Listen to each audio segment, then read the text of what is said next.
Hello again. Here's the other video I shot last Sunday night. This was a little later in the evening after I did the dead stick landing.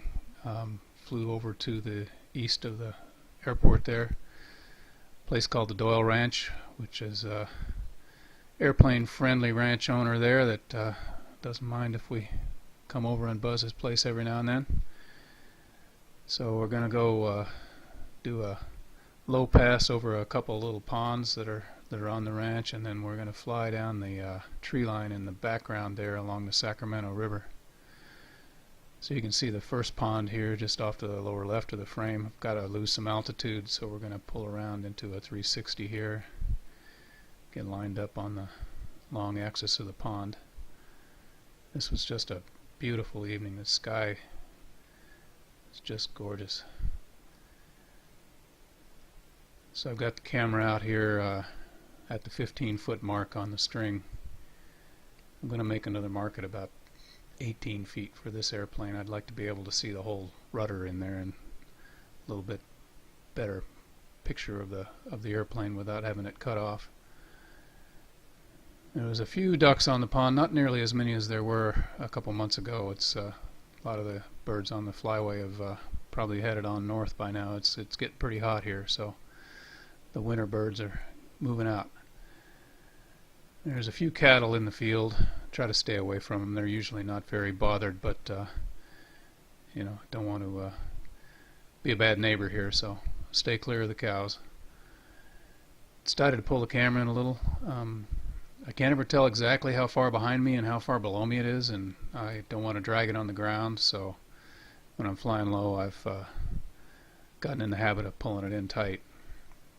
Right now it's still a little bit below the wheels, but not very much. The next little pond is that group of trees you see there in mid-frame on the left. So we're going to fly across that. This was dead calm air. I want you to look at the reflections on this pond of the sky. It's just like a mirror, which is kind of, on a big body of water you can get deceived by, you don't know how high you are. With this there's enough trees around and things, you got some visual cues, so I wasn't afraid of smacking into the water, but boy, that is some smooth water. So now we're going to turn back off to the east and head over towards the river. There's a tree line that I like to fly that's got some fields nearby adjacent to it that you could pull off an emergency landing if you had to, so you can fly low over the trees without the risk. There's often wildlife in those fields, or hay fields. They've just put in an orchard out there, which I'm kind of sad to see because that eliminates a safe landing option. But the orchards are taking over this part of the Central Valley. It's in the past 6-7 years since I've been flying out there, it's probably 30% of the land around the airport has been converted from pastures to orchards. So here's a flight down the tree line. You'll see a turkey vulture that flies up into the trees here in a minute, and then as we get on down towards these hay fields, several flocks of turkeys and a few deer mixed in.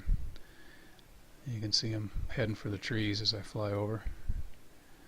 They'd cut the hay, but it was still in windrows, hadn't been picked up off the field yet. Imagine there's quite a bit of forage out there for the turkeys.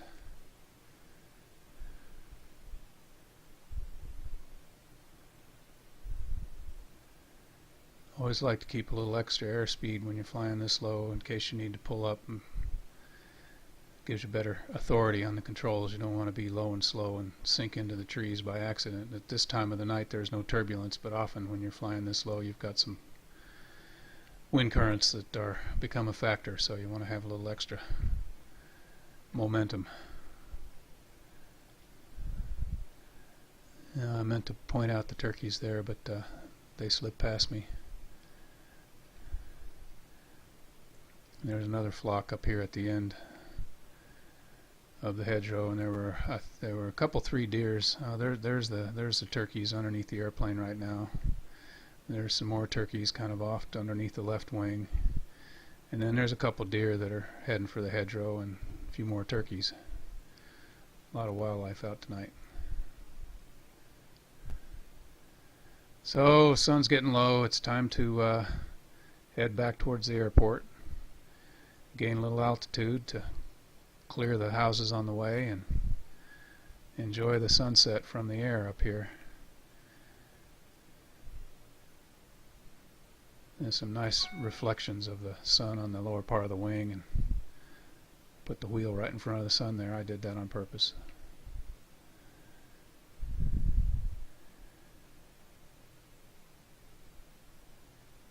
So we'll head back, cross over the airport. Ultralights at Corning generally fly a pattern west of the field at 500 feet, so I'll cross over. I'll do a left-hand turn into the downwind here. And then I need myself a checklist to pull in the camera when I'm flying like this. I'm always afraid I'm going to forget that, and probably someday I will. But I always try to remember on downwind it's time to get the camera in. So, oops, yep, time to get the camera in.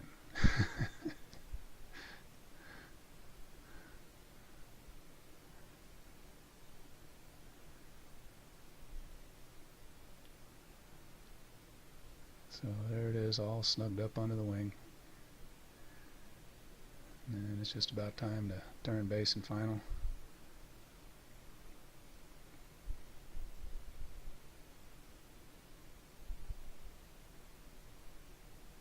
Made a really nice landing on this particular one, but on an evening like this, it's a whole lot easier to make nice landings than it is when the wind's blowing.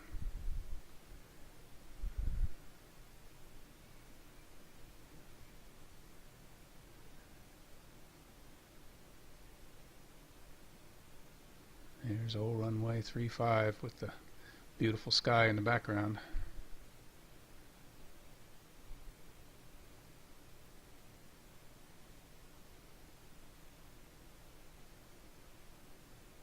And we're back on the ground at the end of a beautiful flight. And I left the camera running as I taxied back to the hangar, just something different. Again, it hangs loose on the string here, so there's a lot of wobbling back and forth, but just kind of wanted to get a picture of the row of hangars here and where the airplane lives.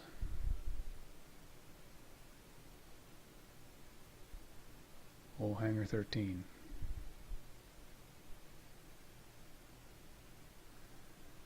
Well, that's the end of the evening. Time to put the plane away. Thanks for watching.